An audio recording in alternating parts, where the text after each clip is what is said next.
শিক্ষার্থীরা এমাত্র পাওয়া তোমাদের এইচএসসি 2026 এর টেস্ট পরীক্ষা হঠাৎ করেই কি স্থগিত। দেখো ইতিমধ্যেই ঢাকা শিক্ষা বোর্ডের ওয়েবসাইট থেকে একটা নোটিশ প্রকাশ হয়েছে। তো সেই নোটিশের আলোকে বিভিন্ন কলেজ, বেশ কয়েকটা কলেজ কিন্তু তাদের পরীক্ষা স্থগিত করেছে এবং সেই নোটিশ প্রকাশ করেছে বেশ কিছু কলেজ। তোমাদেরকে জানিয়ে যাই যে এইচএসসি টেস্ট পরীক্ষা 2026 এর বেশ কয়েকটা কলেজ যে নোটিশটা প্রকাশ করেছে।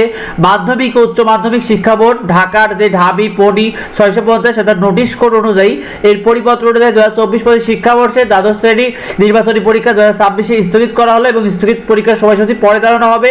দেখো এই যে দেখতে পাচ্ছ যে 4 তারিখে যে নোটিশটি প্রকাশ করা হয়েছে, এই নোটিশের আলোকে ঢাকা শিক্ষা বোর্ডের এই নোটিশগুলো আসলে মূলত প্রকাশ করা হয়েছে বিভিন্ন কলেজ থেকে, বেশ কয়েকটা কলেজ থেকে, যার কারণে বেশ কয়েকটা কলেজে পরীক্ষা স্থগিত হয়েছে। শিক্ষার্থীরা তোমাদের এইচএসসি 26 নিয়ে শিক্ষা বোর্ড, দেখো শিক্ষা বোর্ডের নোটিশ অনুযায়ী নির্বাচনী পরীক্ষার রেজাল্ট ও ফর্ম ফিল-আপের সময় পেছানো হয়েছে। এতে অনেক কলেজ সময় পাওয়ায় অনেক কলেজ তাদের এইচএসসি 2026 এর টেস্ট পরীক্ষা বা নির্বাচনী পরীক্ষা পিছিয়ে দিয়েছে।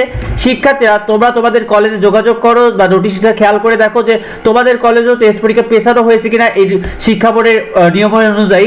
অবশ্যই বিষয়টি আমাদেরকে কমেন্টে জানিয়ে দিও। আর তোমাদের কাদের কত তারিখ থেকে টেস্ট পরীক্ষা শুরু হচ্ছে কমেন্টে আমাদেরকে জানিও। শিক্ষার্থীরা তোমাদের এইচএসসি 2026 পরীক্ষা নোটের পরিবর্তন অনুযায়ী তোমাদের রেজাল্ট কিন্তু 26 ফেব্রুয়ারি থেকে পিছিয়ে 10 মার্চ অর্থাৎ 15 দিন পিছিয়ে নিয়েছে, যার মধ্যে সকল কলেজকে প্রকাশ করতে হবে 10 মার্চের মধ্যে রেজাল্টটা।